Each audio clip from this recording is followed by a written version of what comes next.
Kenapa Ustaz digalakkan makanan halal dalam kehidupan orang Islam? Ini soalan pertama untuk Ustaz Badli Shah. Falyatafadhal mashkura. Assalamualaikum warahmatullahi wabarakatuh. Apa sebab makanan yang halal ini digalakkan dalam kehidupan Islam? Sebab dalam agama Islam kita ada peraturan. Islam ni agama yang bagus. Hal makan pun ada law. Ada do's and the don't. Bukan kita menidakkan agama lain. Agama lain dari segi makan, dia tidak ada panduan yang khusus. Disebabkan Islam ini way of life, hatta makan pun ada guideline-nya. Orang lain, semua benda dia makan. Apa saja yang berkaki empat, melainkan meja, dia makan. Apa saja yang terbang, melainkan kapal terbang, dia boleh makan. Tapi bagi kita orang Islam, ada panduan. Dan panduan yang paling asas sekali dalam Islam adalah hendaklah makan daripada makanan yang halal. Mengapa kita kena cari makanan yang halal? Saya cerita dari segi falsafahnya sajalah. Pertama sekali, kesannya adalah kalau kita ini makan yang tidak halal, doa kita tidak didengari oleh Allah Subhanahu Wa Taala. Ini paling basic. Bayangkan hidup kita, doa Tuhan tak dengar. Apa jadi? Dalam dunia mana ada manusia tak pernah berdoa? Orang nak pergi merompak pun berdoa, tuan-tuan. La ilaha illallah, minta lah, tak ada polis malam ni. Itu kan doa. Orang beli loteri dengan nombor ekor pun berdoa. Minta lah post prize aku dapat minggu ini. Dia pun doa. Maka doa ini semua orang. Apatah lagi orang baik-baik macam kita. Siang dan malam berdoa. Tetapi malangnya, doa itu tak akan didengari oleh Tuhan kalau apa yang ada dalam badan kita ini adalah makanan yang tidak halal. Ada satu riwayat Nabi bercerita tentang kisah seorang lelaki. Nabi cerita, ar-rajulu yutilu safar ash'asa arbara yamuddu yadayhi ila sama, ya rab ya rab, wa matma'u haram, wa mashrabuhu haram, wa malbasuhu haram, wa ghuziya bil haram, fa anna yustajabu lidzalika. Nabi cerita ada seorang laki-laki, dia bermusafir. Ketika itu dia bepergian, rambutnya kusut masai, bajunya penuh debu. Dia mengangkat tangan berdoa, menadah ke langit berdoa, Tuhanku, Tuhanku. Nabi cerita padahal dia punya makanannya haram, minumannya haram, pakaiannya haram. Macam mana Tuhan nak makbulkan doa dia? Hadis ini ada huraiannya. Kata para ulama, lelaki ini dari segi logik, sepatutnya doanya dah mesti diterima. Apa sebab? Kerana dia telah buat 4 perkara. Pertama sekali, dia berdoa dalam keadaan bermusafir. Orang doa musafir, itu mustajab doanya. Nabi sebut, salasa da'watin yustajaba lahunna la syakka fihinna. Ada 3 doa yang kalau dia panjatkan doa itu, pasti dimakbulkan, la syakka fihinna, no doubt about it. Tak akan dimungkiri lagi. Salah satunya Nabi sebut adalah orang yang mana dia ini dakwatul musafir, orang yang musafir. Tetapi laki-laki ini walaupun dia musafir tetap tak diterima. Why? Kerana makanannya haram. Yang kedua, kata ulama, lelaki ini dia berdoa dalam keadaan kerendahan diri dalam pakaian dan juga penampilan. Sebab itu kata para ulama berdasarkan hadis Nabi, siapa-siapa yang nak cepat mustajab doa, jangan pakai cantik-cantik sangat. Macam malam ni, yang paling mustajab doa Din Nur Rahim lah. Sebab dia pakai simple saja. Tapi kalau ahli panel 2 orang ni susah nak makbul. Butang bajunya pun lip-lap. Puan-puan pun sama. Kalau nak doa pakai tudung bawal, siakap, jenahak, kerapu, itu semua payah sikit nak tu. Nak mustajab pakai towel saja, taruh atas kepala. Kalau di rumah lah. Sebab hadisnya rubba ash'asa zi timraini madfu'un bil abwabi la aqsama 'ala Allah la abarrahu. Boleh jadi kata Nabi, orang yang berdoa dalam keadaan rambut kusut, berdebu, ada pakaian tetapi lusuh, kalau dia berdoa pasti dimakbulkan doa itu. Nabi mengajarkan. Sebab itu kalau orang Arab, kalau mereka semayang minta hujan, antara ritual yang mereka akan lakukan sebelum melakukan solat minta hujan adalah memakai pakaian yang buruk-buruk sahaja. Kalau kita dah pakai jubah mahal macam mana? Terbalikkan saja jubah itu, yang depan duduk belakang, belakang duduk depan. Dulu saya heran apa sebab Arab semua jadi gila bila minta hujan. Bukan dia jadi gila, dia mau nampak dia ini zuhud saja. Jangan nampak action sangat depan Allah Ta'ala. Yang ketiga kata ulama, lelaki ini sepatutnya mustajab doa sebab dia berdoa mengangkat tangan ke langit. Memang innallaha hayyun karimun yastahi idza rafa'a ar-rajulu ilaihi yadahi aw yaruddahuma sifran khaibataini. Nabi menyatakan Allah Maha Pemalu, yang mana kalau orang itu menadahkan tangan berdoa kepadanya, Allah malu kalau mengembalikan orang itu dengan tangan kosong, kata Nabi. Yang keempat, kata ulama, laki-laki ini sewajarnya doanya makbul sebab dia ada al-ilhah. Apa makna ilhah? Betul-betul mengharap kepada Tuhan.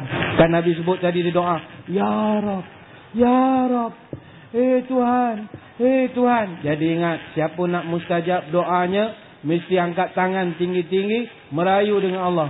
Ya Allah, Ya Allah, Ya Allah. Macam teater lah begitu. Ya Allah, bersungguh-sungguh. Tetapi doanya ditolak jua. Why? Kenapa? Why? What is the because? Sebabnya kerana makanannya tidak halal. Maka itulah saudara din, punca utama kita sangat menitik beratkan makanan halal adalah doa kita akan didengari oleh Allah. Cukup sekadar itu dulu. Wallahu a'lam. Baik, terima kasih. Wah, nampak gaya bila Ustaz dah cakap macam itu, ramai di antara mereka yang akan buang tudung nilofa pada malam ini untuk minta doa. Pakai tudung murah-murah. Mungkin ada di antara mereka yang pakai tisu saja di kepala.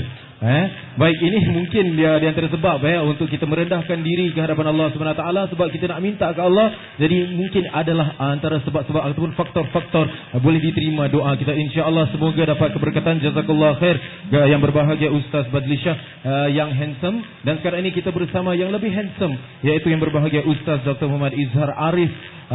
Dan dengan soalan yang seterusnya, Alhamdulillah. Soalannya tadi, menurut perspektif Islam, kenapa kita perlu makan makanan yang halal? Dan sekarang ini mengikut kesihatan pula. Ya Ustaz ya, menurut perspektif kesihatan, apakah kesan untuk kita sebagai umat Islam memakan makanan-makanan yang halal?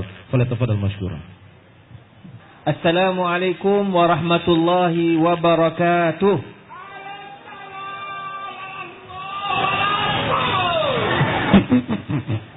Ya Allah, dahsyat betul. Ni baru betul hasil daripada makanan halal. Alhamdulillah. Nama apa bang? Fadil. Abang Fadil. Terima kasih Abang Fadil. Ceria kita malam ni. Tuan-tuan dan puan yang dikasihi sekalian, bila kita sebut tentang makanan halal, tuan-tuan, ramai orang menganggap bahawa makanan halal ini, alah, tak apalah, yang penting kita makan. Ada pula yang mengatakan pula bahawa yang terlalu jaga sangat, tak boleh, kita tak boleh makan kecuali yang halal saja. Jadi kalau kita pergi kedai, pastikan semua halal. Sampaikan masuk tandas, cek, wah, tu tandas ni. Tak boleh makan ni. Dah balik. Jadi kalau nak cari tandas, memang alamatnya mana jumpa tandas yang kita boleh makan nasi dalam tandas. Bersila dalam tandas makan nasi, tak ada tuan-tuan. Jadi ada orang sampai cek dalam store, ada yang sampai cek dalam bilik air, ada yang sampai cek dalam dapur. Itu tidak diminta oleh Islam. Cuma walau bagaimanapun tuan-tuan, kenapa Islam ini sangat menekankan kepada makanan yang halal? Allah dah sebut, Kulu min tayyibati ma razaqnakum. Makanlah kamu daripada makanan-makanan yang halal, makanan-makanan yang bersih. Kenapa? Seperti mana yang disebut oleh Datuk Badri Shah tadi, bahawa nak pastikan makanan kita itu menyebabkan pahala kita dapat. Yang kedua, dapat keberkatan. Yang ketiga, tuan-tuan dan puan, doa kita dimakbulkan oleh Allah Subhanahu Wa Taala. Cuma sekarang ini isu dia, orang kata selalunya sekarang ni tuan-tuan, orang nak tengok tau. Dia nak tengok. Okey, Allah kata haram. Kenapa haram? Dia nak tengok. Apa sebab? Adakah kaitan dengan sains? Kadang-kadang manusia ni dia nak logik. Dia nak logik. Contoh Allah tanya, orang bertanya kepada saya, Ustaz, kenapa kalau kita sentuh anjing, kita kena samak? Nampak tak? Kenapa kena samak dengan tanah? Kenapa tak boleh kita samak dengan apa? Kita ambil shampoo ke, kita scrub ke? Tak boleh ke? Kenapa kena pakai tanah juga? Dia nak tanya dari sudut logik. Memang ada sebahagian orang dia nak tahu dari sudut logik. Tuan-tuan dan puan, inilah kebesaran Allah Ta'ala. Ada perkara yang kita kena percaya secara ta'abudi. Ta'abudi ni maksudnya, apa yang Allah cakap kita percaya je. Kenapa semayang subuh 2 rakaat, semayang isyak 4 rakaat? Tak payah cakap banyak, sebab itu adalah arahan Allah Ta'ala. Tapi ada juga perkara-perkara yang Allah haramkan atau Allah wajibkan, ada kebaikan kepada kita. Ada kebaikan dan banyak impaknya kepada manusia. Sebagai contoh, perkara-perkara yang Allah haramkan. Allah sebut perkara haram dalam Al-Quran sangat sikit. Tak betul kalau orang kata sebenarnya kalau kita duduk dalam agama Islam ni, nak makan semua susah sebab semuanya haram. Tak betul. Sebenarnya banyak yang halal daripada yang haram. Antara contoh Allah sebut dalam Quran, innama harrama alaikumul maitah. Pertama, Allah haramkan bangkai. Apa kaitan dengan kesihatan? Tengok, Allah haramkan bangkai. Bangkai ni maknanya yang tak disembelih, tak putus 4 urat dalam mazhab Syafi'i. Kita pakai mazhab Syafi'i, lebih baik pakai 4. Putuskan 4, selesai. Putus 2, sah juga dalam mazhab Syafi'i. Cuma nak elak daripada khilaf, ada ulama' dalam mazhab Maliki kata kena ada 3 urat, ada yang kata 4 urat. Jadi selesai masalah, kita potong semua 4-4, confirm halal. Cuma sekarang ni bila kita makan 4 urat, makan binatang yang tak putus 4 urat ataupun yang tak putus langsung, akhirnya dia dibangkai. Bawa kereta tiba-tiba terlanggar lembu. Lembu tu mati. Boleh tak kita makan lembu tu? Tak boleh. Sebab apa? Sebab para ulama kata kalau kita makan binatang yang tak disembelih, darah tidak keluar, maka ia membawa kuman. Tengok, nampak? Ini kajian yang dibuat. Di Thailand, satu kajian telah dilakukan.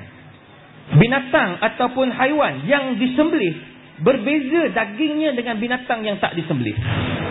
Allahu Akbar. Cukup hebat. Lepas tu baru-baru ni saya jumpa dengan seorang profesor daripada Perlis. Dia kata apa? Ayam yang disembelih, kita dapat detect daging ni, kalau kita masukkan alat, cocok pada daging tu akan menampakkan kelembutan. Akan ada nampak macam darahnya kurang. Orang kata apa? Darah ni banyak kesan. Sebentar lagi saya akan sebut. Manakala yang tak disembelih, yang kena katok dulu, dia pukul, mati. Lepas tu baru kita buang darah dia. Dia tak sama dengan darah binatang ketika hidup. Berbeza. Masa kalau dia tengah hidup, kita sembelih, dia akan keluar terus. Semua, sebab jantung masih bergerak. Dia pam-pam semua keluar. Tapi kalau dah bangkai, dah mati, baru kita potong kepala dia, dia hanya keluar apa yang dah duduk di luar, di dalam badan. Dia tak keluar habis.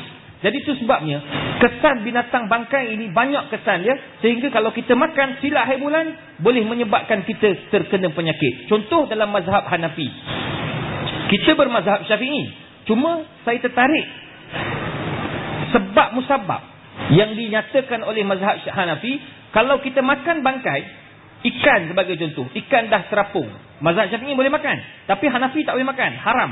Dia kata apa? Kalau kita ambil bangkai ikan ni kita makan, katakanlah binatang ini mati kerana termakan racun, maka ia akan memberi kesan kepada kita. Allahu Rabbi. Kita makan, kita pun datang mudarat, maka hukumnya haram. Itu satu. Allah haramkan bangkai. Banyak kesan bangkai. Yang boleh makan bangkai ni, pertama ikan dalam mazhab Syafi'i. Yang kedua, apa nama tu, belalang. Orang Singapura makan belalang tak? Tak makan kalau dekat Malaysia pun bukan semua makan. Ada sebahagian makan, ada tak. Dia orang goreng makan. Saya pun tak tahu apa rasa ni belalang tu. Tapi boleh makan sebab memang ada hadis Nabi membenarkan makan belalang. Yang lain semua kena sembelih. Binatang-binatang darat semua wajib sembelih. Binatang laut semua halal dimakan kalau ia memang 100% duduk dalam laut. Cuma orang khilaf dekat ketam je lah. Kalau di Singapura ni ada tak ketam darat dengan ketam ni? Dia semua ketam laut kan? Tak ada masalah. Cuma khilaf ada beberapa masalah pada ketam, pada binatang-binatang yang orang kata apa, duduk ke darat kejap, masuk dalam laut, itu lain. Itu tak payah kita bincangkan lah. Sebab itu satu isu yang lain. Cuma yang kedua tuan-tuan, Allah kata bangkai diharamkan. Kesannya sangat buruk. Innama harama alaikumul maitah waddama walahmal khinzir. Allah haramkan juga darah. Baru ni saya jumpa dengan seorang Profesor Alina, pakar darah dekat USIM, Universiti Sains Islam Malaysia. Ramai orang Singapura belajar di situ. Dia kata darah ni memang banyak faedah dia. Dulu zaman Nabi, sebelum turunnya haram darah, orang Arab dia akan guna darah. Macam dia pergi perjalanan, dia pergi ke mana? Pergi daripada Mekah ke Madinah naik unta. Dia orang nak kuatkan energi, mereka akan minum darah.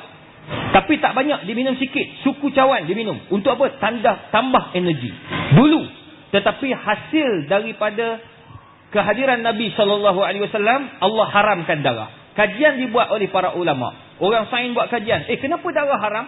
Rupanya dalam darah ni banyak sangat bakteria, banyak sangat kuman. Itu sebabnya kalau kita ada penyakit, contoh penyakit hepatitis C atau B, kita tak boleh derma darah. Betul tak? Tak boleh. Derma darah dia akan berjangkit. Kalau saya ada penyakit hepatitis B, Ustaz, dia luka ataupun Din luka, saya pun ambil darah saya letak dekat kulit si Din. DJ kita berjangkit dia. Itu sebabnya darah ini sangat bahaya. Itu sebab Allah kata tak boleh makan darah kecuali yang hati. Hati boleh makan, tak ada masalah. Yang ketiga, khinzir. Bila kita kaji balik, kenapa khinzir diharamkan? Allahu Rabbi, cukup banyak kesan dia. Rupa-rupanya daripada khinzir Allah buat cukup cantik tuan-tuan. Allah haramkan khinzir, tapi khinzir ni lah yang paling banyak orang nak guna. Paling ramai orang nak pakai.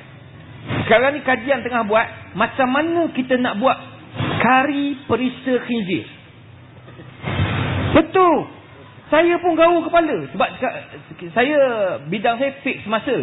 Jadi orang-orang sains ni, profesor-profesor ni hantar masalah-masalah baru yang diorang tengah reka. Antara diorang tengah reka tomato perisa khinzir. Saya pun kata, apa pula perisa khinzir pula? Rupanya yang haram ni lah orang kerja nak buat. Perasan tak? Macam kari tu, kari tak ada khinzir, tapi dia buat daripada bahan lain yang perisa datang daripada khinzir. Tengok, kenapa Allah jadikan khinzir ni antara benda yang paling banyak orang guna. Kasut paling baik tuan-tuan, paling baik kulit khinzir. Kasut kulit khinzir. Tapi ingat, memang nampak kebaikan dia. Dia kata payah rosak, jam yang paling mahal. Kulit yang paling elok adalah daripada kulit khinzir. Waranti semua hidup. Kalau putus dia bagi balik yang baru. Tapi nak kita memang baik, tapi kesan buruknya cukup banyak. Dan organ dalaman, sampaikan ada seorang buat kajian juga. Buah pinggang khinzir. Kalau tidak ada orang nak derma buah pinggang, boleh pakai buah pinggang khinzir untuk manusia. Sampai peringkat tu. Pelik-pelik tuan-tuan. Bila orang buat kajian, rupanya khinzir ni Allah bagi macam bagus. Tapi sebenarnya banyak kemudaratan kepada kita. Antaranya penyakit. Kalau di Malaysia dulu dia ada GI. Lepas tu H1N1. Semua tu daripada khinzir tu. Kesan daripada kenajisan khinzir. Tapi tuan-tuan puan-puan, percayalah cakap saya. Kita ni kena yakin yang Allah haram tu mesti ada keburukannya. Contoh paling mudah lah. Kenapa Allah letakkan benda haram ni orang minat? Orang nak buat itu, nak rasa bubuh dalam makanan jadi sedap. Saya jumpa dengan seorang Cina Muslim. Dia kata, Ustaz, saya masuk Islam umur 33 tahun. Saya makan khinzir daripada kecil. Mana seakan-akan saya makan khinzir lebih kurang 25 tahun makan khinzir. Tidak ada yang paling sedap kecuali sayur tu dimasak bubuh khinzir. Lemak khinzir. Lemak tu dia bakar, dia masak kan. Jadi dia bubuh dalam cube. Bila bubuh dalam cube, bila dia masak, dia tambah dalam sayur. Sayur tu akan mengeluarkan aroma yang sedap. Oh, memang saya pun tak rasa. Cuma dia ceritalah, dia kata sedap ustaz, sedap. Cubalah try. Mana boleh terang? Masalah benda tu haram, tapi akan menyebabkan kesedapan. Kenapa Allah buat benda haram ni menyebabkan kita teringin nak? Sebab semua jenis yang haram akan nampak macam sedap. Contoh, kenapa kita orang lelaki tengok orang perempuan yang bukan mahram kita nampak cantik? Perasan tak? Tak ramai orang lelaki. Oh bang, ni abang depan. Tengok bini orang cantik tak? Bini ada kat belakang, berani dekat gini, mampus kena marah. Tapi nak cerita, tengok bini orang cantik, betul tak dia? Tapi tengok dah silap lah. Tapi bila tengok isteri kita, dia nampak macam tak berapa cantik. Isterinya belilah baju kelawar macam tu lagi depan kita. Tak, baju kelawar baru beli daripada Terengganu, baju batik macam Datuk Bat ni, gitu lagi gitu. Tapi nak cerita bagi suami tengok, tepi sikit nak tengok berita. Dia tengok pun tak. Tapi kalau bini orang pakai sikit, berkelik-kelik-kelik, tampak cantik. Samalah juga macam babi. Yang haram tu lah orang nak letak dalam kek bakery. Kalau di Malaysia, kami cukup cek. Sebab saya bidang nak bagi logo halal dekat Malaysia, saya terlibat. Jadi kita cek, dalam bakery paling banyak minyak babi. Dalam aiskrim paling banyak gelatin babi. Dalam biskut antaranya pakai minyak babi. Semua penyedap. Antara kek, baru-baru ni saya jumpa dengan seorang chef. Dia kata paling sedap kek ustaz bila kita select dengan minyak babi. Dia panggil minyak babi. Ni minyak babi ni dia halus je. Tapi nak select dia tu, selain minyak babi, dia pakai berus babi. Berus babi pula dah. Bulu babi. Malam ni tajuk kita babi je. Mulut aku zikir babi lah jawabnya tuan-tuan. Dah panggil cakap bab babi. Jadi bulu babi paling lembut. Sebab orang tanya, baru ni ada kontraktor tanya, ustaz, kita cat rumah ni, cat masjid, bulu paling elok adalah bulu babi. Dia lembut dan kalau kita cat dia rata. Dan dia lekat elok dan tak merugikan cat. Pelik tuan-tuan Allah buat ni. Tapi sebenarnya Allah nak uji iman kita. Cat, kek, salut dengan minyak babi. Nak salut pakai berus yang kecil tu untuk bagi dia rata. Punya hebat. Kalau kita salut tu letak dekat tengah panas, dia tak rosak. Lalat tak datang hinggap. Semut tak datang. Tahu tak sebab apa tak datang? Sebab lalat dan semut pun tahu ia haram. Yang pelik, kita pergi makan. Tuan-tuan, kesannya sangat buruk untuk kesihatan bila kita makan khinzir. Sebab dalam khinzir ada satu ulat ataupun cacing yang dibakar tidak akan mati. Ini disahkan oleh seorang pakar, bukan Islam, duduk dekat UKM. Orang bukan Islam. Dia pakar, dia buat kajian. Dia kata, betul ustaz, memang terbukti kajian bila kita bakar cacing ni tidak mati 100%. Allahu Rabbi. Masuk dalam badan, rosak badan kita tuan-tuan. Itu sebab Allah buat, ada sebabnya. Itu sebab kaedah dia keluar. Kullu ma yadullu 'alal haram la yakhfa 'anid darar. Tengok, kaedah sebut, setiap benda yang membawa kepada haram pasti ada kemudaratan. Contoh, para ulama dia buat kajian. Hari ni macam contoh kita minum, dia bukan haram, tetapi benda yang mendatangkan mudarat untuk akan datang. Para ulama dia tak kata haram, dia hanya letak makruh saja. Contoh, tuan-tuan minum air gas. Air gas yang ada gas. Apa lagi nak cakap? Gas berkarbonat. Gitu. Tuan-tuan ingat, boleh tak salah minum air berkarbonat. Silakan minum. Nak minum Pepsi, nak minum Coca-Cola, nak minum apa lagi? Macam-macam lah yang tu. Fanta, tak Fanta. Tuan-tuan minum satu botol. Tengok kesan kepada kesihatan. Buah pinggang tuan-tuan, bila minum satu botol ni, tuan-tuan amalkan je lah. Selama 1 tahun atau 2 tahun. Tengok apa akan berlaku. Pertama, kencing manis sebab gula yang sangat tinggi. Yang kedua, buah pinggang akan rosak. Macam mana nak elak daripada buah pinggang rosak kalau kita ni peminum air berkarbonat? Minum 1 botol air berkarbonat contoh. Tuan-tuan minum pagi 1 botol air berkarbonat. Kena bilas 1 hari sebanyak 7 botol air kosong. Belum lagi okey. Ini pakar buah pinggang kita ni dekat UKM. Minum air ni 1 botol air berkarbonat berkarbonat dibilas satu hari 7 botol air kosong. Bila dia akan jadi okey, buah pinggang akan back to normal selepas 7 botol kali 7 hari. Maknanya 7 hari minum, barulah buah pinggang kita back to normal. Hanya dengan satu air berkarbonat. Tengok, setiap benda yang mendatangkan mudarat kena berhati-hati. Oleh kerana itulah dalam bab makan dan minum ni tuan-tuan, berjaga-jaga. Bukan saja Allah tak terima doa macam Datuk Bat sebut tadi, bukan saja ketakwaan kita ditarik, bukan saja keberkatan ditarik, tetapi kesihatan juga turut terjejas akibat daripada makanan atau minuman yang haram atau yang mendatangkan mudaratan. Oleh kerana itulah tuan-tuan dan puan, berhati-hati dengan makanan, berhati-hati dengan minuman, pastikan ia mengikut syariat. InsyaAllah kita akan selamat dunia, selamat akhirat. Wallahu a'lam. Jazakallahu khair kepada yang berbahagia Ustaz Dr. Muhammad Izhar Arif. Bismillah. Alhamdulillahi bil jalali wa syari'il haram wal halal. Thumma salatullah ma'asalami ala nabi al-mustafa al-tiyari. InsyaAllah. Dan soalan seterusnya kita akan napuskan Ustaz Datuk Batik. Maaf kalau tak sebut Datuk tadi tak ya. Baik. Baik, satu masalah Ustaz. Kita ada beberapa pandangan lah di Singapura ini. Perangai ya, ataupun orang Arab kata PL, orang Melayu kata PL ya.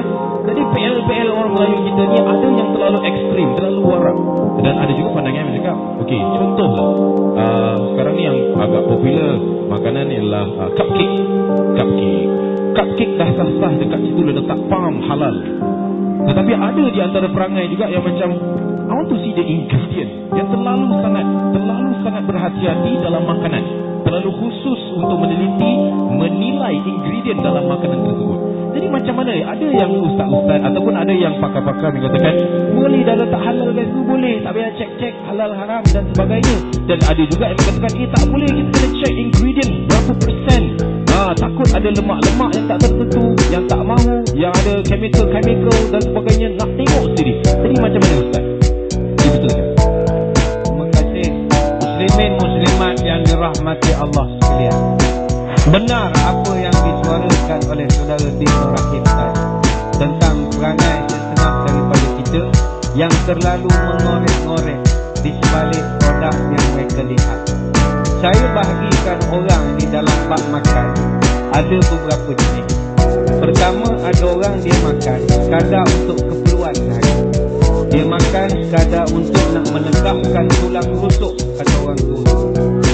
Ada orang dia makan sekadar untuk mencukupkan daripada segi 1/3 untuk makanan perutnya itu, 1/3 lagi untuk minuman, dan 1/3 lagi dicukupkan untuk bernafas. Ini pun orang yang bagus.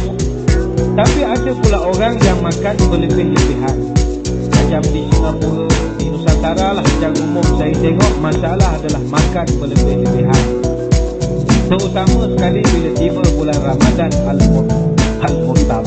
Al-Mubarak. Hampir-hampir dekat-dekat Mutabak itu kan. Bulan Ramadan. Macam di Singapura ini, kami para asatizah kalau diundang bulan Ramadan, memang kawasan Gelang Serai ini kami minta jauhkan, tak nak duduk hotel kawasan ini. Sebab makanannya begitu luar biasa sekali, mengerikan. Macam-macam, badai, dendeng, kabira, kacang pul, gagari, epo-epo, luar biasa sekali. Makan macam-macam, cendol, masa iftar, hantam cendol, punyalah banyak. Dan terawih, sujud, keluar balik cendol itu, terlampau overdose sangat ya. Ini masalah. Sebab itu kita ni kena ada dipanggil diet.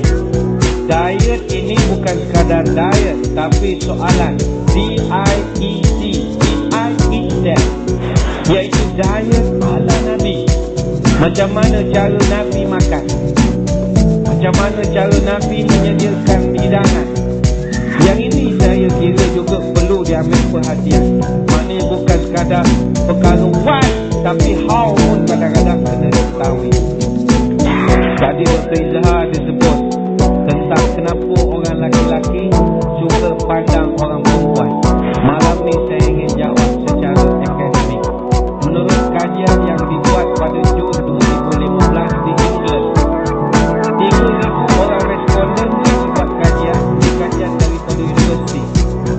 menurut finding yang mereka temui, orang laki-laki sehari akan menengok perempuan selama 43 minit. Seramai 10 perempuan satu hari. Mana-mana lelaki yang songkok, yang lebay, yang kopiah, sama saja. Satu hari 10 perempuan 43 minit. Campur-campur lah.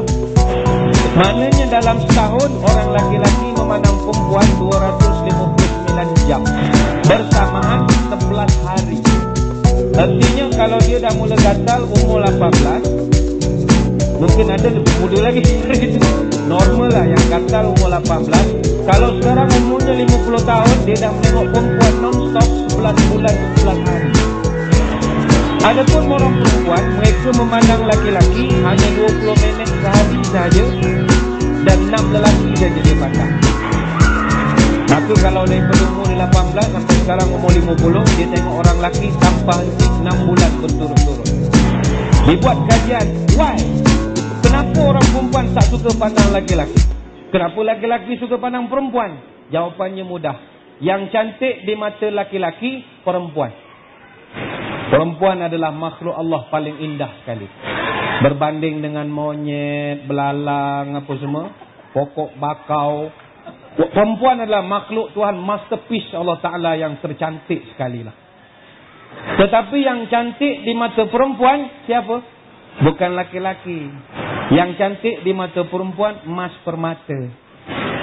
Yang cantik di mata perempuan, handbag Louis Vuitton.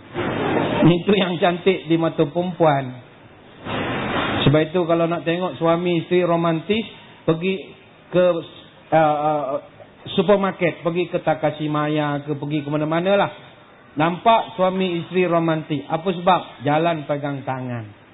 Bukan sebab romantis, suaminya nak kontrol isterinya. Kalau tak dipegang tangannya, habis kedai dia masuk. Kedai emas dia masuk, kedai semua handbag, macam-macam. Ini secara akademik lah nak menjawab pertanyaan daripada seorang tokoh akademik tadi. Balik pada soalan yang separuh akademik daripada Din Nur Rahim.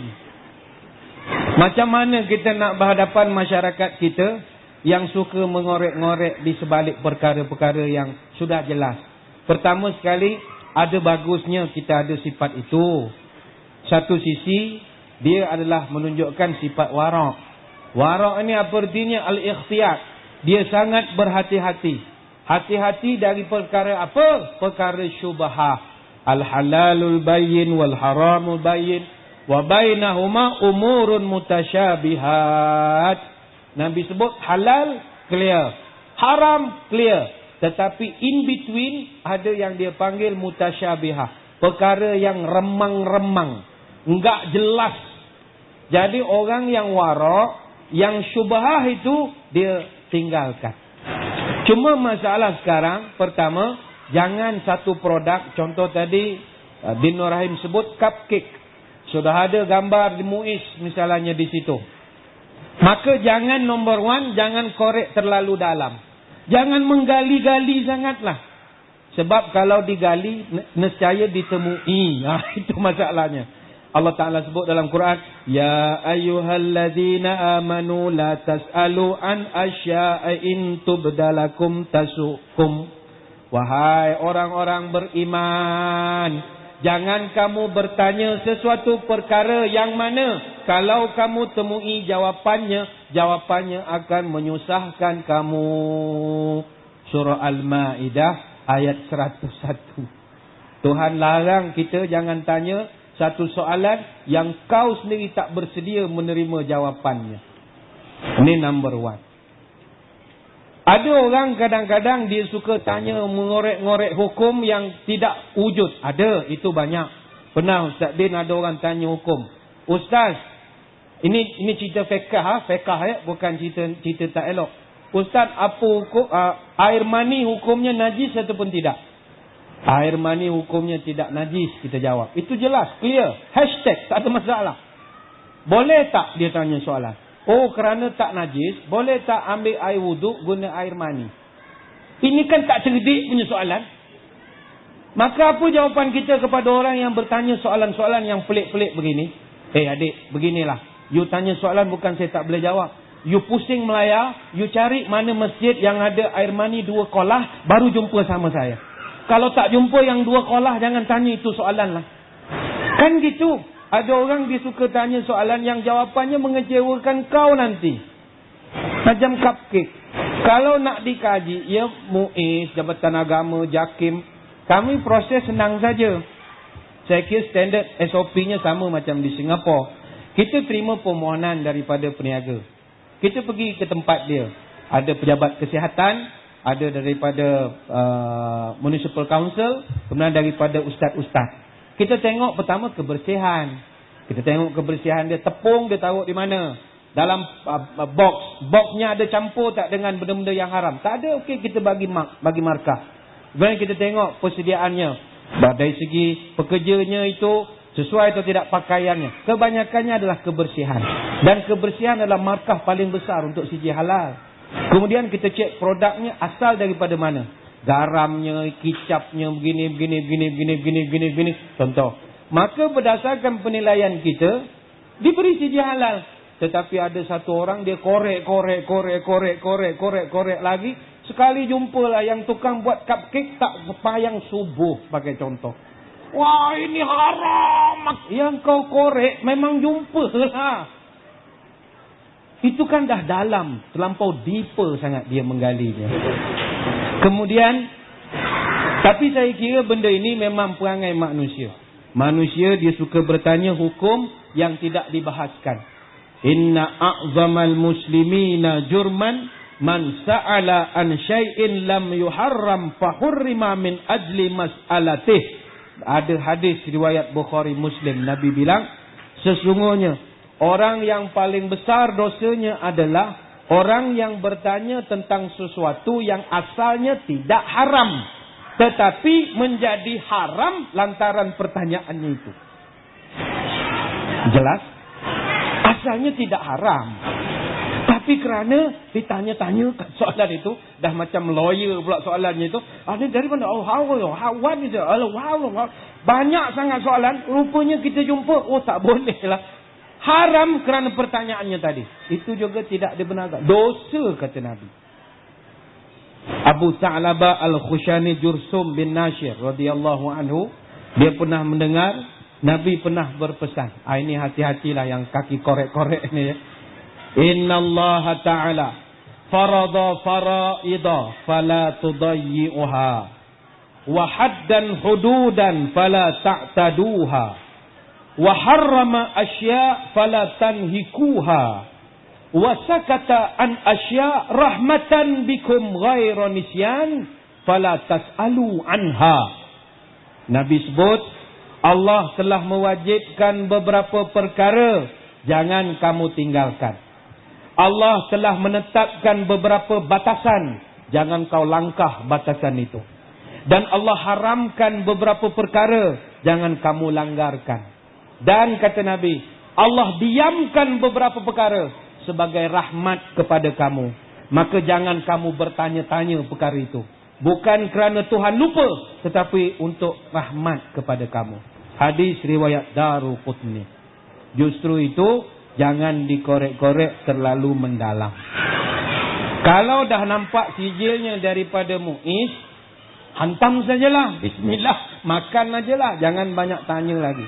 Tapi kalau ejaan MUISnya tak berapa betul. MUISu ada itu kan palsu namanya. Ataupun macam di Malaysia, pergi Johor, restoran tulis halal. Hotel halal. Halal ada ejaannya. Ha, lam, alif, lam. Halalun. Ada peniaga tipu. Dia tak taruh sijil halal. Hulul. Ha, lam, lam. Hulul. Hulul itu memang bukan halal. Tapi kalau sudah halal, pergi tengok ada lambang JAKIM. Halal. Bismillah, makan sajalah. Jangan nancik tumpang tanya, boleh saya masuk ke dapur mau muramah sama tukang masak. Adik semayang subuh tadi jam berapa nak tahu ni? Memang tak makan kita. Orang macam ni duduk rumah je lah. Dia tak sesuai sebab dia dah jadi ahli sufi. Ahli sufi tak boleh lagi benda-benda syubhah begitu. Jadi jangan mengorek-ngorek. Tapi macam di Singapura ni kita ucap tahniah kepada MUIS. Ya, kita kena ucap tahniah. MUIS dia punya Twitter halal antara yang dapat pujian di seluruh dunia. Sebab dia punya yang moderator kau orang panggil, yang jaga mood itu, tukang jawab itu paling sempoi sekali. Menjadi pujaan ramai orang dan orang ramai nak jumpa dengan dia. Dan ada yang nak kahwin pun dengan yang tukang jawab itu. Sebab perempuannya.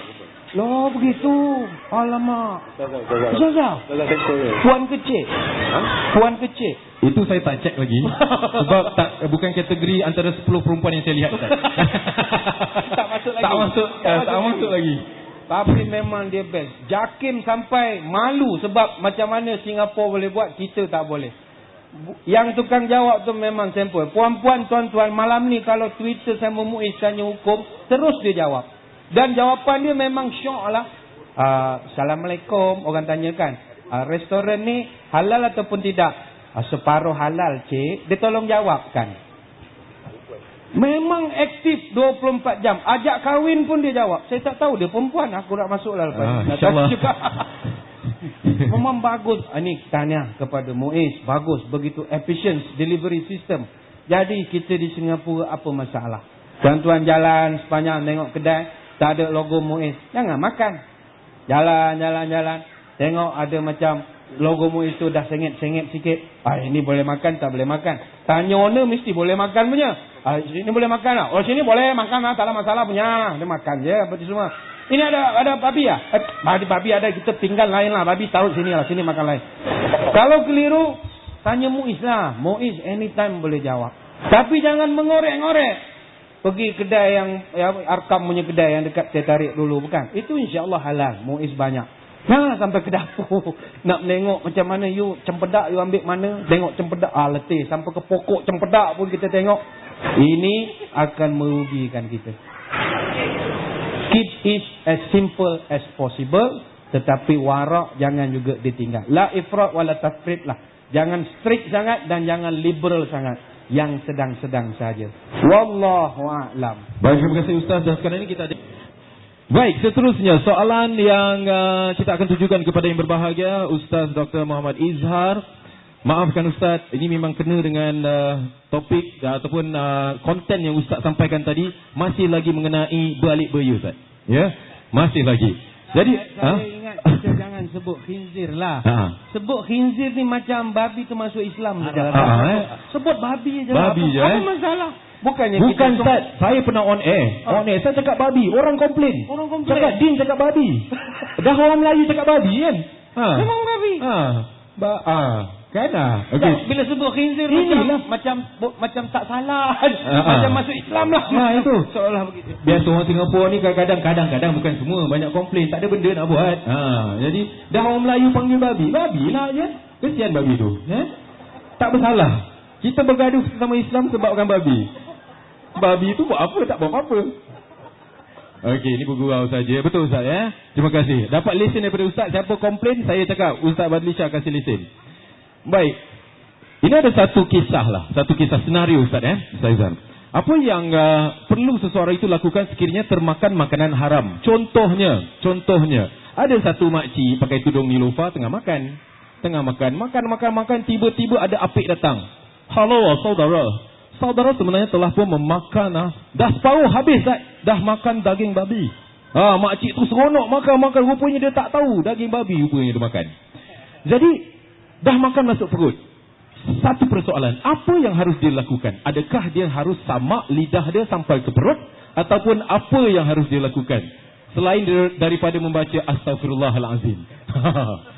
Dah termakanlah tak sengaja kan? Habis pula tu Ustaz Sedapnya pasal termakan. Macam mana? Contoh senario. Terima kasih Din. Satu soalan yang menarik. Sebenarnya saya ni dilema tau. Sebab saya punya PhD dalam babi. Dekat UKM, orang panggil saya Ustaz Babi. Sebab banyak kajian yang kita buat babi. Saya punya bekas, bukan bekas, guru saya pun daripada UPM, pakar babi, dan dia antara yang terlibat dengan ahli majlis fatwa kebangsaan. Berhubung tentang babi, tapi dia bukan ustaz, dia sains. Profesor Datuk lupa nama dia dah. Dia dah meninggal dunia. Sebab dia dalam dalam bidang Cik Yaakob Cik Man. Profesor Datuk Cik Yaakob Cik Man. Dia pakar babi. Orang panggil kalau pergi UPM, orang panggil Profesor Babi kat dia. Tapi sebenarnya itulah dilema kami dalam bab kajian ni. Tapi tak apa, sebab yang penting orang boleh dapat ilmu. Berhubung tentang sahabat kita sebut ni, kat Malaysia dah banyak berlaku. Dah ramai berlaku. Banyak kes berlaku. Pertama, pernah berlaku, ingat tak isu sausage? Sausage, mesti orang Singapura pun tahu kan.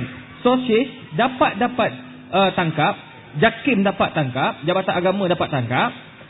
Kilang tu dia buat sausage daripada sausage babi. Berapa ramai orang Islam makan. Bayangkan masa tu kelang kabut. Sampaikan bila dah keluar, pecah, dan orang yang dah makan kelang kabut tanya ustaz. Ustaz pula tu masa tu tak berapa nak kaji sangat tentang babi. Jadi bila dah dapat tahu macam tu, ramailah macam-macam ustaz buat fatwa masing-masing. Jadi antara yang bagi fatwa, pertama dia orang kata pertama sekali kita kena sama dengan air tanah. Jadi orang ni pun kebetulan lah. Orang ni pula dia tak tanya dah. Dia kira bila dengar ustaz ni cakap, dia pergi ambil air tanah, dia bancuh. Bubuh garam sikit, bubuh gula sikit, dia minum. Dia minum 3 hari cirit-birit. Lepas tu bila dia tanya ustaz tu, ustaz saya cirit-birit 3 hari. Itu tandanya semua najis telah keluar. Makna kamu telah pun sama dengan baiknya. Tuan-tuan, Islam tak suruh sampai peringkat tu. Ingat, bila isu berkaitan tentang termakan, bila maknanya tak sengaja. Dia kaedah mudah je. Kulluma, setiap benda haram yang mewajibkan kita sama, najis mughallazah, hanya di luar sahaja, luar anggota yang digunakan untuk beribadat. Nampak? Katakan kena kulit, kena sama, kena baju, kena sama. Sama mudah je. Ambil air tanah, celup, lepas tu basuh 7 kali, dah selesai. Lepas tu basuh dengan sabun, dah selesai. Basuh macam biasa. Itu kaedah paling mudah dalam bab sama.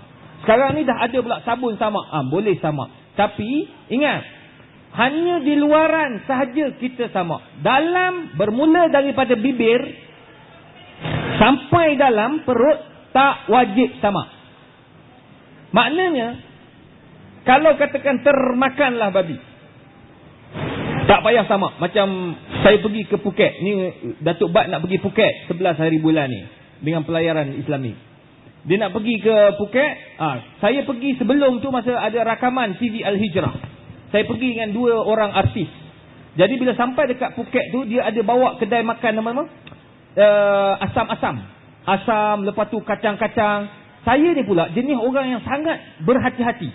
Saya hanya makan kacang yang tak digoreng. Sebab saya tak nampak logo halal. Sebab tempat tu orang kafirnya. Jadi pok-pok ni pun dah makan free. Dia masuk kedai tu, macam sini bus-bus ni masuk makan free lah. Makan free macam tu lah. Dia masuk, semua pakat makan sikit-sikit. Kacang, beribu kacang. Macam-macam jenis kacang. Kacang goreng, kacang rebus apa.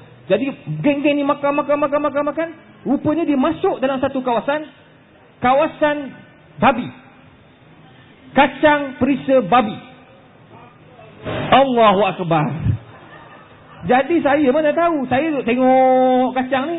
Geng-geng artis ni dah masuk dalam. Dia makan. Sampai keluar di tengah makan tu. Tengah makan lagi ni. Makan. Dia tulis itu babi lah. Mudah cerita. Ustaz! Menjerit tengah-tengah orang ramai. Orang bukan Islam semua tengok. Kenapa ni? Babi! Tak keluar habis kacang kat mulut. Dia lari buang kok. Ustaz dia minum air 1 cawan. Ustaz, macam mana nak buat ni Ustaz? Nak kena samak ke tidak? Saya kata tak payah samak sebab dah masuk mulut. Dia kata Ustaz babi. Orang dah makan babi lain tuan-tuan, dia akan rasa bersalah, gila-gila bersalah. Macam buat dosa besar dah. Padahal riba makan juga. Riba makan juga macam biasa. Tapi yang pelik babi, minta maaf bang, tak akan makannya. Tu pegang perompak, makan babi. Astagfirullahaladzim, haram bang. Tapi nak cerita, dia punya takut ni makan babi. Dia tak kata, Ustaz boleh tak saya nak samak? Saya kata tak payah samak sebab dah termakan. Maknanya Allah dah bagi rezeki kamu, rasa macam mana rasa babi. Rezeki dia lah kan. Cumanya kalau mampu, dia muntahkan. Sebab pernah berlaku seorang sahabat, iaitu Abu Bakar As-Siddiq. Dia termakan benda syubhah, bukan babi makan benda syubhah, tak tahu dari mana datangnya. Dia telah muntahkan semua yang ada dalam perut. Itu salah satu daripada usaha para sahabat untuk bersihkan apa dalam perut. Cuma kalau bab sama, jangan risau, tuan-tuan dah termakan, tak apalah. Afallahu amma salaf. Allah ampunkan dosa-dosa yang terlepas. Sebab kita tak berhati-hati ketika makan. Itu sebab macam tuan-tuan nak pergi. Betul Ustaz sebut tadi. Mana tengoklah ada logo MUIS ke tidak. Kalau di Malaysia tuan-tuan tengok logo halal, ambil lah logo halal tu. Pastikan ia ada logo halal JAKIM. Kalau di Singapura, mesti ada MUIS. Kalau di Indonesia, mesti logo halal Indonesia mesti kena ada. Kalau tidak, jangan makan. Tambah-tambah tuan-tuan pergi ke Bali. Kalau pergi ke Bali, ke Yogyakarta, memang orang Islam ramai. Tapi babi dia tu dah jadi duit. Dia panggil celeng. Celeng golek. Dia panggil. Nampak macam bagus. Rupanya babi golek. Tadi khinzir nampak macam masuk Islam. Yang ini aku tak tahu nak cakap apa. Celeng golek. Dia golek. Saya pernah pergi makan, tuan-tuan. Saya pergi ke Jakarta. Saya pergi kat satu kedai. Dia tulis itu, gambar dia, kambing golek. Rupanya, di belakang kambing golek tu ada satu lagi, babi. Dia tulis celeng golek. Kita tak tahu tentang apa celeng golek. Jadi bila makan tu, ini celeng. Ini kambing. Celeng ni apa? Ya, babi. Wah, babi. Astagfirullahaladzim, haram. Wah, jangan risau Pak, jangan risau. Saya Islam, Masya Allah, la ilaha illallah. Siap apa ni? Siap ni lagi, siap bersyahadah lagi. Aku gaul kepala orang Indonesia ni. Bukan semualah, sebahagian kecilnya. Jadi saya kata, waduh, masa tu kami pensyarah-pensyarah ada conference dekat Universiti Jakarta. Jadi kok macam mana boleh makan babi ni? Celeng, babi. Ya Allah, babi itu Allah buat begitu cantik sekali. Babi ini ada dua. Pertama, babi yang putih. Ya, yang putih itu haram. Yang halal ini, ya, babi hutan. Enggak ada yang ada tanduk itu yang hitam. Itu enggak ada masalah. Sebenarnya babi ni, tuan-tuan. Babi ni dia dekat luar dia macam ayam bandar lah. Putih kan. Dia memang ayam bandar ni kalau kita pergi kat dia punya kilang, jekah tak boleh. Mati terus. Jantung dia kena heart attack. Babi putih pun sama juga. Tapi kalau kita lepas di dalam hutan, dalam beberapa ni Datuk Yaakob Cekman pakar babi ni kata apa? Bila dia lepas dalam hutan, dia 6 bulan. Masa masuk hutan 6 bulan. Tunggu 6 bulan, badan dia akan berubah daripada putih akan berubah kepada coklat. Lepas 6 bulan, another 6 bulan, 6 months, dia akan berubah kepada berbulu. Lama kelamaan dia akan keluar taring. Maknanya dia daripada susur galuh yang sama. Hukumnya adalah haram. Tak boleh. Jadi babi hitam ke babi putih ataupun lepas ni keluar babi warna biru pun tetap haram. Jadi jangan mudah ambil. Sebab di Indonesia ni dia terlalu banyak. Kahwin lelaki perempuan Islam dengan lelaki kafir pun boleh. Di sana kena berhati-hati. Macam saya pergi ke Indonesia juga, ke Yogyakarta. Kita pergi ke satu masjid nak semayang. Jadi adalah pensyarah-pensyarah perempuan, ya, nak semayang juga. Jadi kita cari masjid. Bila sampai masjid ada bilik air.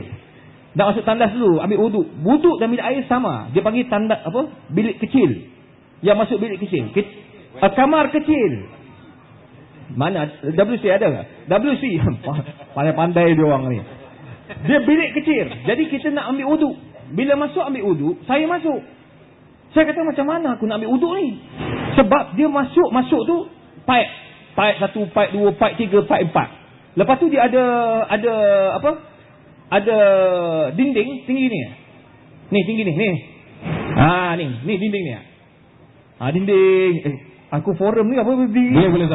Nak joget pun boleh tak? Ni pipe ambil wuduk. Dinding ni sebelah sini tengok jamban. Aku pun confused. Tok Bilal ada. Bilal, ini apa? Ya, itu kamar kecil. Saya kata kamar kecil. Yang mana perempuan mana lelakinya sama? Ya, satu tempat. Mana lelaki masuk pun boleh, perempuan masuk pun boleh. Saya kata macam mana campur? Enggak boleh ini. Waduh kamu, imannya di sini. Kita orang pening. Mana boleh. Tak apalah, kita kata okey, orang perempuan masuk, kemudian kita lelaki dulu. Selesai lelaki. Jadi kita ambil uduk ni, kawan pun sebelah masuk bilik air. Nak macam mana? Kita duduk berdiri, nampak dia tengah buang air. Nak cerita, bila kita tanya, dia kata apa? Ya, kenapa pergi tengok? Dia tengok mana iman. Kamu tak ada iman tengok orang tu. Macam mana tak tengok kau duduk tepi tu? Dia kentut bunyi brok gitu. La ilaha illallah. Tapi nak cerita tu lah, pelik dekat sana tu. Tu sebab ada tempat yang okey, ada tempat tak okey. Begitu juga dengan celeng ataupun dengan babi ni tuan-tuan. Di mana-mana kita pergi kena berhati-hati. Di Malaysia pun berhati-hati. Sebab kita negara majmuk, negara yang bercampur antara orang Islam dengan orang bukan Islam. Kita tak boleh nak larang orang bukan Islam jangan makan babi. Tak boleh. Sebab itu makanan mereka. Cuma kita tanggungjawab kita mencari yang halal, pastikan yang halal. Kalau dah termakan setelah kita berhati-hati, insya-Allah Allah maafkan. Ya, cuma kita kena berusahalah. Pertama, ikhtiar ni makna kita cari logo-logo. Yang kedua, usaha sampai dapat. Yang ketiga, pastikan kita mengambil sekadar yang mampu sajalah. Kalau katakan ditakdirkanlah, tak ada makanan lain kecuali babi je. Tuan-tuan pergi berjalan dekat mana? Dekat negara-negara negeri-negeri ataupun pergi ke Sabah ke? Nak pergi ke Gunung Kinabalu kan? Nak naik Gunung Kinabalu, orang carinya tersesat. Sesat tak jumpa makanan. Yang ada tahan-tahan jerat, kena babi. Ikat dia tepi dahi. Tahan lagi jerat. Ingatkan dapat ayam, tak dapat ayam. Dapat lagi babi. Letak 2 ekor dah babi. Perut lapar. Nak mati lah. Makan sayur dulu. Daun-daun. Tak boleh juga makan daun. Tak tahan. Lembik dah ustaz. Nak makan juga. Boleh makan babi. Tapi makan sikit je. Ustaz, macam mana babi ni? Kena sembelih ke tidak? Oh, tanya. Tu jangan tanya banyak-banyak. Sembelih sekadar yang mampu. Ustaz, nak sembelih kat mana? Tekak dia tak ada. Banyak tanya betul. Sembelihlah kat mana yang boleh. Tarik bagi keluar darah. Lepas tu makan. Bahagian mana ustaz nak mulakan? Kaki ke perut? Ya Allah, kau makan je lah. Yang penting hilangkan rasa lapar yang teramat sangat. Hidung dia ustaz. Hidung dia dulu. Tapi makan sekadar yang mampu je lah. Mana makan sikit, dah Alhamdulillah cukup. Cari makanan yang halal. Sampai jumpa. Tak jumpa, makan lagi sikit. Jangan makan sampai habis sekor kau bantai. Sendawa, bau babi. Jangan, itu haram tuan-tuan. Jangan makan lebih daripada kemampuan. Jadi itu sebabnya, yang penting samak ni yang dalam tak payah samak. Itu sebab dalam Islam, macam dalam mazhab Syafi'i sendiri pun, macam tuan-tuan, kalau orang bukan Islam, katakan nama apa kak? Nama apa? Syahira, Nadira. Nadira ada kawan bukan Islam tak? Orang bukan Islam. Katakan lepas ni ada lah masuk universiti. Dah masuk universiti dah? Belum. Nanti masuk universiti jumpa kawan dekat Malaysia, silap bulan duduk dengan orang bukan Islam. Tiba-tiba dia bagi kita duduk sebilik dengan orang bukan Islam. Kawan tu dia minum air kosong je, air kosong dia minum. Alhamdulillah. Jadi Syahira pun kata dah nak minum air, takkan orang perempuan nak minum togak macam tu tak elok kan. Jadi nak pergi basuh kena keluar. Tambah-tambah dah pukul 12 malam. Nak keluar takut jumpa pontianak. Jadi takut. Jadi Ameng boleh tak pinjam awak punya cawan? Ameng kata, "Hanya boleh ya. Kita pun ambil tengok. Perlu tak kita cari? Nak cek, tak payah. Bubuh air, bismillahirrahmanirrahim. Minum je. Tak payahlah kamu cari mana tempat diminum tadi. Tak payah cari. Kalau cari itu dah macam yang Ustaz Bak sebut, la tasalu an asya'in tubdalakum tasukum, sebab ia akan merugikan kamu. Boleh kongsi sebab su'rul adami tahurun. Air liur anak Adam suci. Cuma bila jadi haram apabila kita nampak dia baru dia makan babi. Nampak memang Nadira makan babi. Berminyak babi. Babi masih ada lagi. Dia pun minum cawan. Kita pun boleh tak saya rasa sikit air?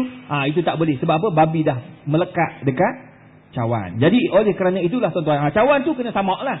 kena samak. Tapi kita tak payah samak, bibir tak payah samak. Sebab apa? Ini adalah yang ditetapkan oleh Islam. Jadi tuan-tuan, sebenarnya nak cakap bab babi ni banyak lagi. Tapi hanya yang mampu, insya-Allah kita boleh dengar daripada soalan-soalan orang awam, insya-Allah. Wallahu a'lam. Baik, terima kasih. Jadi tak perlulah mak cik tadi itu yang telah pun termakan babi untuk menyamak mulut dia, sebab dia balik dia cium pak cik pula. Takut tipu. Jadi macam mana tu? Dah berminyak-minyak, balik terus cium mak pak cik, cium anak pak cik dan sebagainya. Jadi itu masalah juga. Okey, baik. Terima kasih yang berbahagia Ustaz. Jazakallah khair sekali lagi. Orang Singapura ni malu Ustaz. Malu-malu segan kan. Tapi bila dah dekat Facebook, kau dia punya keyboard warrior, tapi bukan kat sini lah, madrasah lain kan. Ya.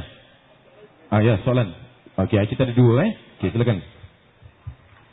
Assalamualaikum Ustaz. Ni saya nak bertanya tentang makanan laut ini. Ikan. Kata Ustaz semua ikan tu boleh dimakan ke? Okey, anda kata ikan tu katakan mesti kena tsunami dan ikan tu mati tertimbul. Boleh tak kita makan ikan yang dah mati, yang timbul tu? Okey, itu satu soalan dan kita dapatkan seorang lagi. Sebelum kita mengakhiri rancangan ini, kita bersama seorang wanita di belakang ni. Ni bukan orang lain Ustaz. Ni isteri saya Ustaz. Isteri. Isteri. Bilang dulu, beritahu dulu, nanti takut fitnah Isteri saya. Okey, silakan. Assalamualaikum Ustaz. Soalan saya tadi ada dibincangkan tentang status halal kalau dari MUIS dan status yang tipu. Tapi bagaimana dengan status halal dari Thailand atau negara-negara lain yang dijual di dalam Singapura? Kira halal dia shop Thailand lah. Yang dijual di Singapura. Baik, terima kasih. Abang tak tengok perempuan lain? 10 orang tadi cakap Ustaz Badi. Baik. Bukan segan. Okey, baik. Mungkin dua soalan tadi. Satu mengenai ikan. Sakit TV rupanya. Muslimin muslimat yang dirahmati Allah, terutama pada puan yang bertanya tadi lah Mrs. Din Nur Rahim lah. Yang soalan tentang ikan timbul peri tadi, kita serah ke Dr. Izzah bab-bab benda peri bagi kepada dia. Tentang soalan tadi, macam manakah kita berhadapan dengan logo-logo palsu yang banyak beredaran sekarang ini? Saya kira pihak Majlis Agama Islam Singapura telah pun mengambil langkah yang lebih ketat sekarang ini dalam nak menyelidik kembali manakah logo-logo palsu yang ada di pasaran. Sebab perkara yang sedang berlaku di Singapura sekarang adalah perkara yang sama telah berlaku di Malaysia. Di mana masa dulu, tuan-tuan kalau pergi ke Kuala Lumpur, pergi ke Johor, logo halal ni ada 10-15 jenis. Australia Community of Islamic Resources. Suka-suka hati saja lah. Thailand, macam-macam. Ada pula India, Jalpari, Kalbari. Dah tak tahu mana satu. Kita telah pun asingkan. Dan sekarang ini kalau di Malaysia hanya ada satu saja logo yang tulis halal Malaysia, itu sahaja. Dan ada dalam 3 ataupun tak sampai 5 logo, terutama daripada Australia, yang melibatkan beef. Yang itu sahaja yang diiktiraf. Selain daripada itu tidak ada.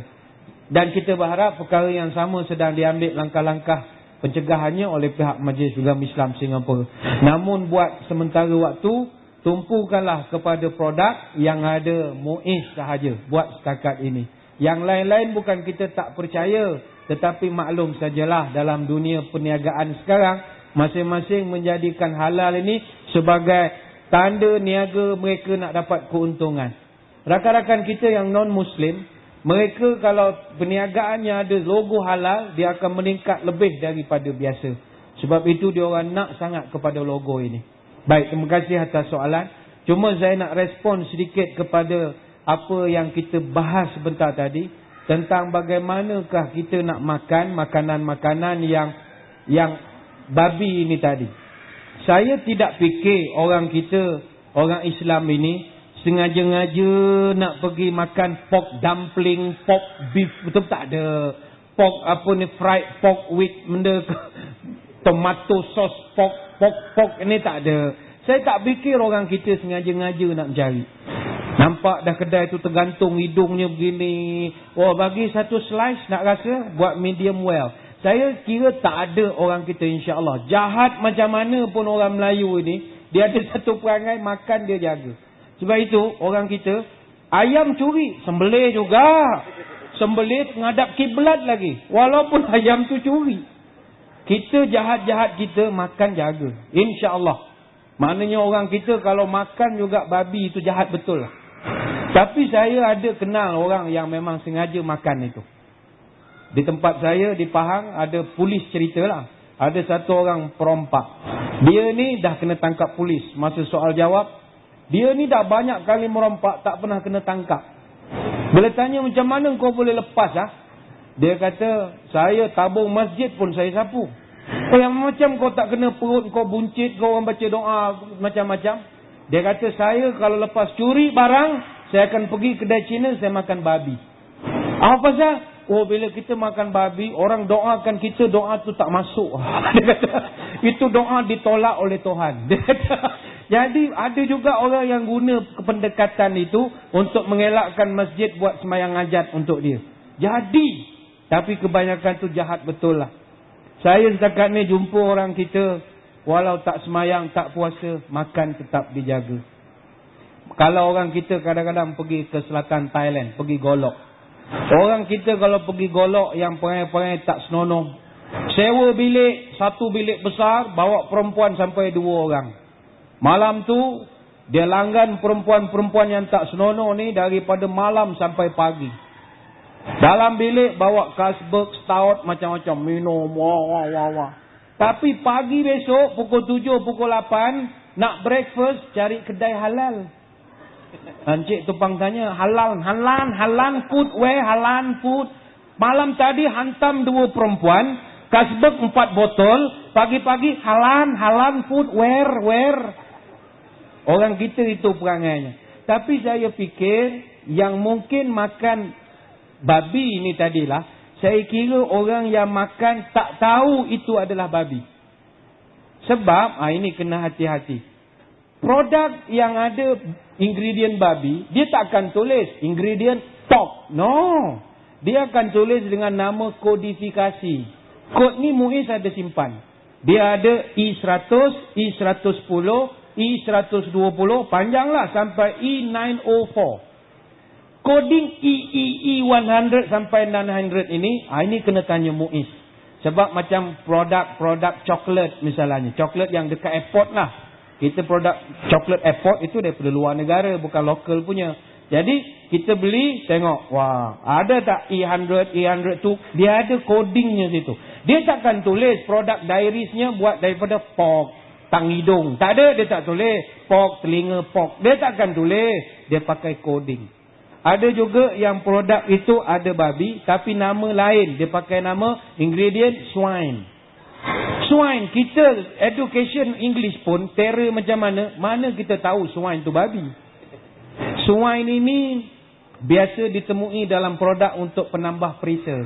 Dia tulis itu ingredient swine. Dia tak tulis porknya. Mana kita tahu? Ada masa dia tulis itu sow, S-O-W. Ini pun kita pun dah mengaji English education pun S-O-W. So, hantam sajalah buat janji bukan pig pork. No, so adalah pig. So ini babi betina. Babi perempuan. Nampak halus sikit lah ayatnya tu. Babi perempuan. Babi wanita. Babi wanita. Wanita babi nanti marah nanti. Takut kena komplain. Ada juga kita beli susu yang fresh milk. Produk tertentu luar negara. Dia tulis sow milk.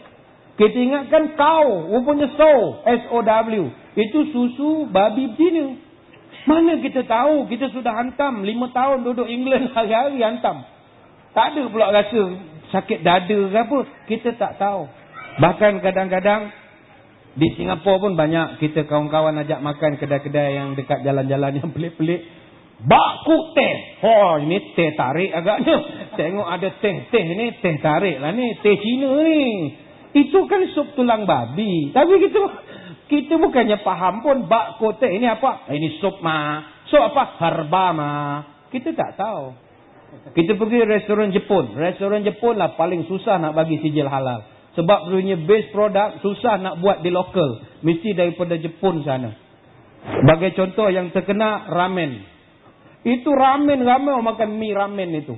Mie ramen dia ada kategori. Tapi yang paling wajib tonkutsu. Tonkutsu sejenis sup dia untuk makan ramen. Dan tonkutsu pig bone. Namanya pun pig bone. Tapi nama bahasa Jepun. Manalah kita mengaji Jepun. Jadi kita pun sudah hantam ramen. Oh, banyak sedar ramen. Rupanya pig bone.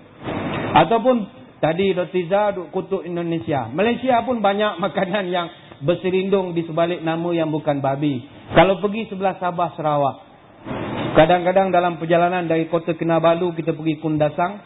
Pergi Gunung Kinabalu. Tepi jalan banyak dia tulis tepi-tepi jalan. Sinalau bakas. Kita pun fikir ini apa makanan sinalau bakas ini. Aku duduk Singapura sebelah Johor. Tak pernah dengar lagi sinalau bakas. Nampak berasap dia bakar. Barbecue. Rupanya sinalau bakas itu artinya babi golek. Babi panggang. Barbecue macam buffet kambing Ramadan itu. Tapi namanya sinalau bakas. Telah pun dipotong-potongkan. Jadi saya kira orang kita kalaupun makan babi bukan sengaja-ngaja. Tapi dia tak tahu pun itu babi. Maka adakah orang macam ni kita nak anggap berdosa? Saya kira yang paling mustahak ikhtiyat sajalah. Berhati-hati. Macam contohnya kita pergi luar negara. Hati-hati sajalah. Pergi nak makan di kedai-kedai tertentu. Pergi Korea misalnya. Korea Selatan. Pergi ke Seoul dan macam-macam. Produk Islam sudah semakin banyak insya-Allah. Sebab itu tips terbaik untuk kita kalau pergi luar negara. Carilah masjid. Di mana ada masjid, adalah komuniti Muslim. Ada komuniti Muslim, adalah makanan halal. Saya sebut komuniti Muslim, bukan komuniti Arab. Tuan-tuan jangan pergi Sydney, nampak orang Arab. Wow, what's your name? Oh, my name is Antoine. I'm from Lebanon, you know. My father is from Lebanon, I'm from Lebanon too. What's your name? My name is Antoine. So you're Muslim? Oh, no, I'm not Muslim, I'm Christian Coptic. Christian Coptic. Orang Arab bukan semuanya Muslim. Jadi cari kawasan masjid. Pergilah Korea, Beijing ke. Pergi ke England tak payah cakap lah. England Islam lagi ramai. Tuan-tuan kalau England, London lah. Trafalgar Square ambil batu baling belakang. Yang sebut belakang kalau kena batu tu apa dia cakap? Adoi! Maknanya ramai orang Melayu. Tak ada masalah. Ini dekat UK ni baling. Adoi! Rupa ramai orang Melayu lah. Tak ada masalahnya. Paris pun sama juga. Baling batu belakang. Adoi! Melayu juga. Dia shopping handbag sana ramai. Tak ada masalah. Jadi saya kira bergantung pada diri kita sendiri. Kalau kita rasa, oh susahlah Islam ya. Nak pergi travel pun tak boleh makan Jepun sana lah. Apa macam matilah aku. Tuan-tuan. Yang halal banyak, yang haram sikit saja. Telur boleh makan. Itu telur tak ada masalah. Hotel punya buffet, dia kadang dia ada buat juga telur yang masak depan kita punya. Jadi yang egg station tu kita tanyalah. Excuse me sir. This your goreng-goreng as you know this egg you use ini minyak pork lah. You know pork. You know no. Very good Oh no. Dia kadang minyak tu goreng dia pakai sunflower. No campur pork no No. Okay, one egg. Telur rebus apa masalah? Jadi saya kira Allah bagi rahmat. Tinggal kita saja untuk menangani permasalahan-permasalahan itu. Wallahu a'lam. Jawablah Dr. Iza soalan tentang ikan timbul tadi. Baik, silakan. Soalan yang terakhir sebelum kita menutup tirai rancangan ini. Okey, terima kasih bang. Soalan menarik berkaitan dengan binatang laut. Binatang laut ni tuan-tuan. Kita mazhab Syafi'i paling mudah. Berdasarkan kepada hadis Nabi SAW, tahuru ma'uhu wa hillu maitatuh. Air laut, air sungai yang lebih daripada 2 kolah ni, yang ada binatang dalamnya, halal kita makan. Pertama, air tu suci untuk bersuci, nak berwuduk, nak mandi wajib, semua boleh. Yang kedua, binatang di dalamnya. Maksud binatang di dalamnya, semua binatang yang 100% hidupnya di dalam air. Mana kalau kita ambil ikan, letak atas darat, mati dulu ikan tu. Ambil apa saja binatang yang ada dalam laut, letak dekat atas, mati. Itu maknanya binatang laut. ataupun hidupan laut. Semua jenis hidupan laut, kalau tidak mudarat, kalau tidak busuk, maka halal dimakan sama ada hidup ataupun bangkai. Cuma kalau bangkai, mazhab Syafi'i meletakkan satu garis panduan. Apa dia? Pertama, ambil ikan yang terapung tadi, bau. Kalau tidak ada yang tannu, tidak bau masam atau bau bangkai, maka makanlah. Yang kedua, tidak ada tanda-tanda kemudaratan. Contoh, ikan ni mati terapung semua sebab apa? Sebab ada minyak tumpah.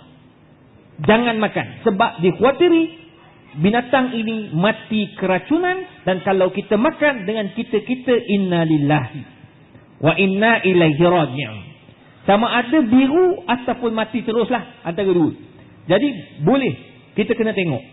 Cuma dalam ada pandangan mazhab lain, mazhab Hanafi khususnya, binatang yang mati terapung daripada laut atau sungai haram dimakan. Tapi kita mazhab Syafi'i, Singapura mazhab Syafi'i, Malaysia mazhab Syafi'i, Indonesia mazhab Syafi'i, Brunei mazhab Syafi'i, kita balik ke mazhab Syafi'i, jangan pakai mazhab lain. Mudahkan cerita kita. Pakai mazhab Syafi'i. Tak payah pening-pening kepala. Cuma orang tanya pula, Ustaz, saya baru ni pergi memancing, dapat ikan besar Ustaz. Ikan besar. Jadi masa kami nak bakar, biasalah kita orang Melayu ni Ustaz, bukan macam orang Arab. Orang Arab dia bakar sekali dengan perut-perut, sebab dia anggap semua tu halal. Jadi kita orang Melayu ni kita buang, kita belah perut, kita buang perut kan. Bila buang perut Ustaz, jumpa jari tu, jari manusia. Boleh makan tak ikan?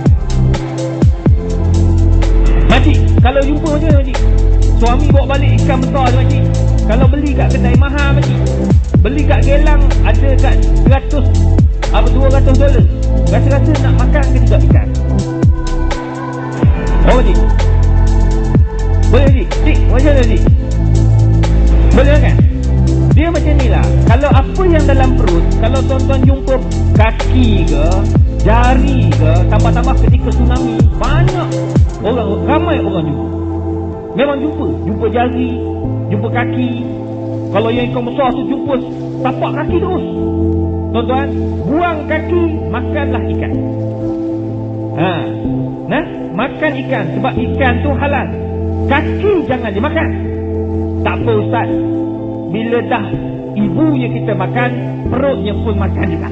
Tak boleh. Jangan makan sebab itu adalah kaki. Kalau dalam satu, saya terbaca masa belajar dulu, masa buat PhD dulu, saya terbaca dalam satu kitab. Kitab ni kitab mazhab Maliki. Sebab bila kita buat PhD, kita baca 4 mazhab, baru kita boleh nampak macam mana perbezaan 4-4 tu. Rupanya kita yang dekat ikan apa, duyung yang maya karin atas, bawah ikan. Maya karin tu cerita dia buat jadi ikan duyung kan. Boleh makan tak? Sampai dibincangkan oleh mazhab Maliki. Imam Malik dia buat teori, dia kata kalau katakan ada mitos, dia kata mitos, dia panggil hayawan akliyah, dia panggil binatang-binatang yang orang buat mitos, imaginasi. Jumpa ikan atas badannya manusia, bawah badannya ikan, makan bahagian ikan, yang atasnya kalau dia mengucap kalimah syahadah, kahwin apa, mati dah. Fikir kahwin, apa masalah suami hang ni? Aduh, nak kahwin je kerja. Tadi kata tak ingat. Tak ada lah, atas banyak kahwin lah. Gila. Kalau atas abang ni memang tak dapat lah, dia nak menolong kan. Dia yang atas tu, kalau dia mengucap, dia sebutlah kalau mengucap, kebumikan macam orang Islam. Tapi memang mustahil lah mengucap. Selalunya kita akan kebumikan macam biasa sebagai manusia. Yang badan tu boleh dimakan. Itu antara perbincangan yang saya bawa. Rupanya benda tu tak dibincang oleh Imam Maliki. Hebat ulama-ulama 4 dulu. Syafi'i hebat, Maliki hebat, Hanafi hebat, Ahmad bin Hanbal pun hebat. Diorang dah bincang semayang dekat bulan, dah bincang. Padahal zaman dulu mana ada roket. Tapi dah inilah kehebatan ulama-ulama silam. Jadi berkaitan dengan binatang tadi, kalau kata jumpa binatang darat, binatang laut yang naik ke atas, makan sajalah. Kuda laut boleh makan tak? Kena ingat satu lagi, binatang laut jangan dilihat pada nama. Jangan dilihat pada nama. Antaranya khinzir al-bahri dalam bahasa Arab. Bahasa Arab khinzir ni babi lah. Babi laut. Pernah tengok ni? Babi laut. Babi laut ni bila kita Google, rupanya tulis bahasa Arab lah. Kalau bahasa Melayu tak tulis, tak jumpa. Dia panggil khinzir al-bahri, tulis bahasa Arab, dia akan keluar di ikan, sejenis ikan, kepala dia berkerutut. Kepala berkerutut dan duduknya dalam laut, duduk di bahagian mana? Dekat batu karang. Jadi batu karang duduk dalam laut. Boleh tak makan ni? Kata kita mengair-mengair, dapat. Makan je lah. Kalau rasa selamat. Tengok ada bahaya, bawa pergi lab, bawa jumpa dengan pakar-pakar, cek ni ada kuman ke apa? Tak ada, okey punya, tak ada dia bukan macam ikan buntal, boleh makan. Kita makan. Goreng tengok, kalau sedap boleh makanlah, tak sedap kau buang je lah. Tapi sebenarnya tuan-tuan, binatang-binatang laut tidak ada excuse, semuanya boleh makan selagi tidak mendatangkan mudarat. Kalau ikan buntal tu kena beringat. Ikan buntal tak boleh makan kalau kita tak pandai nak masak. Tak pandai masak, kita ambil masak sendiri, beracun. Bila beracun kita makan, mati, kita telah bunuh diri. Haram makan kalau tak reti. Jadi nak makan tu kena ada lesen untuk masak ikan buntal. Jadi oleh kerana itu kena berhati-hati. Bukan semua maknanya memang semuanya halal, tetapi kita kena berusaha, kena berikhtiar bagaimana nak memastikan benda itu tidak menjadi haram. Yang kedua, tidak mendatangkan mudarat kepada kita. Wallahu a'lamu bissawab. Alhamdulillah, jazakallah khair kepada semua kedua-dua ahli panelis yang berada di sini. Semoga Allah SWT panjangkan umur, murahkan rezeki, memberikan kehandsoman sentiasa. InsyaAllah, amin ya rabbal alamin. Sekian saja rancangan forum perdana